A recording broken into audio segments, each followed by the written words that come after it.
Hey, what's up everybody? Welcome back to our 10-part New Age video series where we are examining all things New Age. In the previous video, we looked at a brief overview on what is the New Age movement, and today we're diving into its history. If you haven't subscribed to this channel yet, please go ahead and hit the subscribe button so you can get notified when these videos drop. And don't forget to like and leave a comment on your thoughts and insight into this topic. When and how did the New Age movement begin? How old is the New Age movement, and who are some of the founding members of this thought? Today we're looking at all this and more. But first, stay awake. Please stay awake. A lot of times with history and history lessons and information on historical events, a lot of times we find them boring and we fall asleep. But if we understand the history of the New Age movement, it'll really shed light into how it's crept into the church today. Future videos, we're going to be looking at what are the beliefs held within this movement, what exactly is the Age of Aquarius, who are the main advocates for this belief inside and outside the church, and what does God even have to say about this? So, jumping right into it, how old is the New Age movement? See, many people actually believe this view is a fairly recent thought that was made famous by Oprah Winfrey as far back as 2008, if not farther. However, that would actually be an incorrect view because we could trace this philosophy behind the New Age almost 200 years earlier, if not farther. One of the earliest is actually a man by the name of Emanuel Swedenborg, who lived in the 18th century.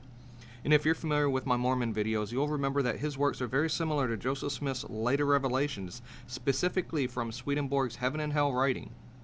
Swedenborg communicated with angels and demons, and he attempted to harmonize religion and science. Many people believe that he actually prefigured the New Age movement. This can actually be seen in a short work titled New Jerusalem. The description on Amazon really tells all about his influence into the view of a dawning age of global spirituality.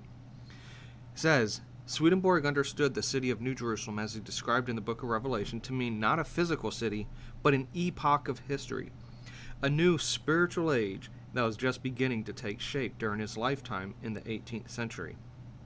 This short work, presented as a series of teachings that characterize this spiritual age to come, is also one of Swedenborg's most concise and readable summaries of his own theology.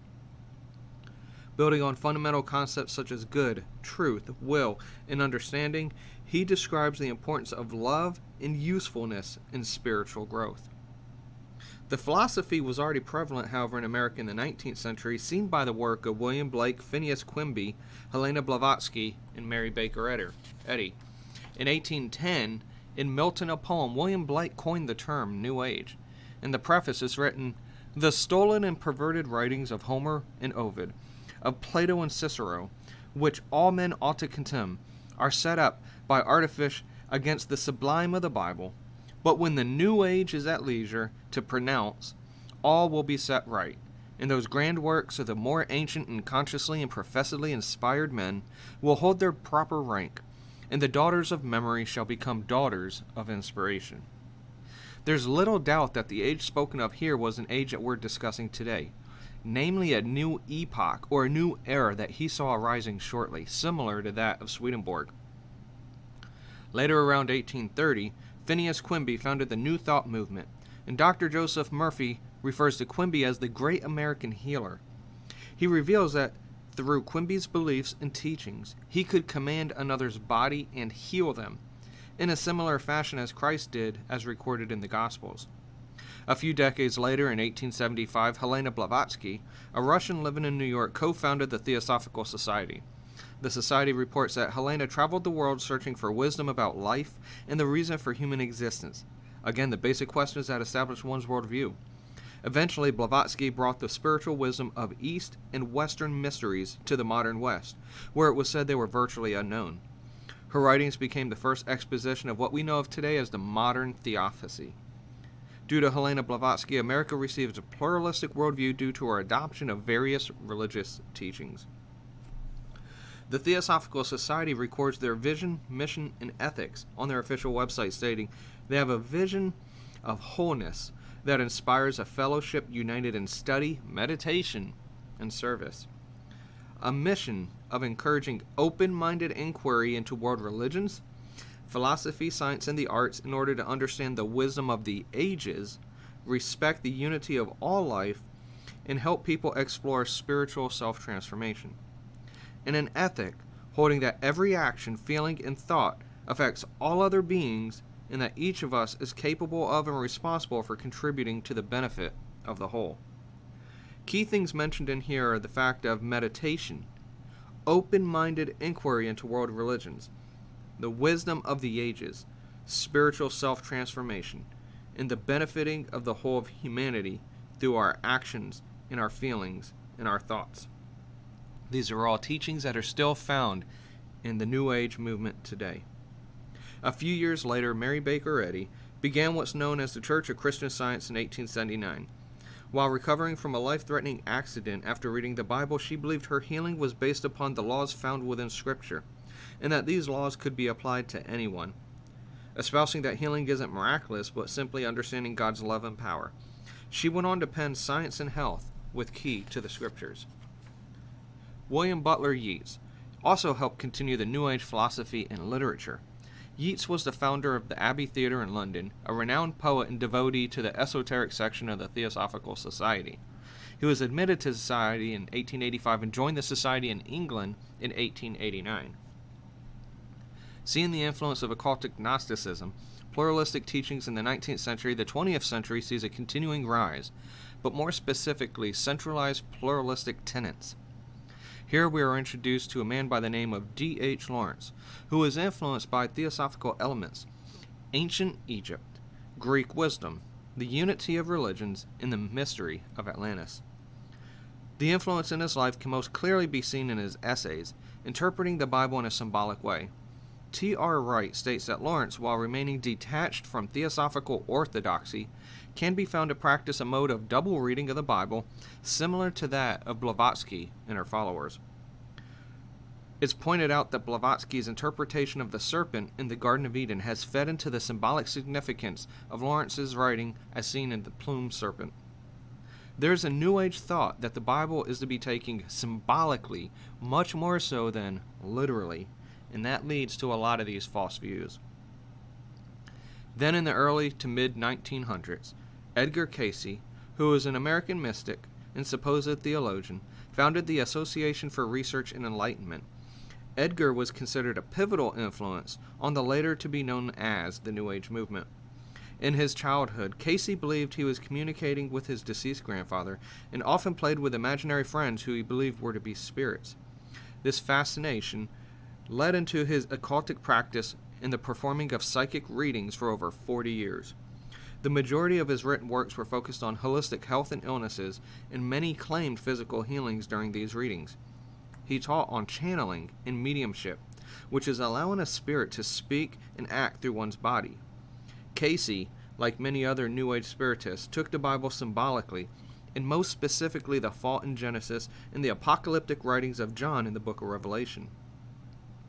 Cayce reported that while he journeyed in the spiritual realm, he was able to uncover the spiritual meaning and symbolic meaning in the book of Revelation, and found to be of importance to awaken our superconscious mind, to allow one to be at one-ment with God. This superconscious mind is the same thing as the Christ consciousness in other terms found within Eastern mysticism. There's no doubt that Edgar Cayce was very influential in the New Age as we see today. However, what we're most familiar with is the New Age movement in the modern days, and this movement can be traced to around the 60s. The hippie counterculture movement of the 1960s and 70s, through its use of psychedelic drugs, became heavily involved with New Age spiritual thought. The tone of religious and spiritual experimentation of the times contributed heavily to people's openness to trying new approaches to God and spirituality. It was not uncommon for hippies to take whatever part of religion it felt offered truth and combine it with others to create a spiritual smorgasbord. The New Age movement gained the most momentum in the 1980s with the inaugural Harmonic Convergence, which was held in 1987. New Age spirituality began to skyrocket in its followings. The first convergence occurred August 16th and 17th in 1987, and was the first synchronized global peace meditation in human history.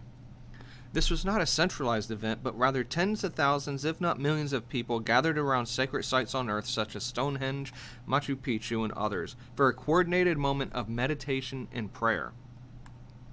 When Jose Arguelles, the brainchild of this event, was asked why he believed a New Age was dawning, he replied, "This belief comes from a study of the Mayan calendar, which I discovered actually describes the passage of Earth in our solar system through a beam 5,125 years in diameter. We entered this beam in 3113 BC and leave the beam in 2012 AD. August 16th and 17th of 1987 marks the point in the beam when there is a break in the wave harmonic that this beam represents.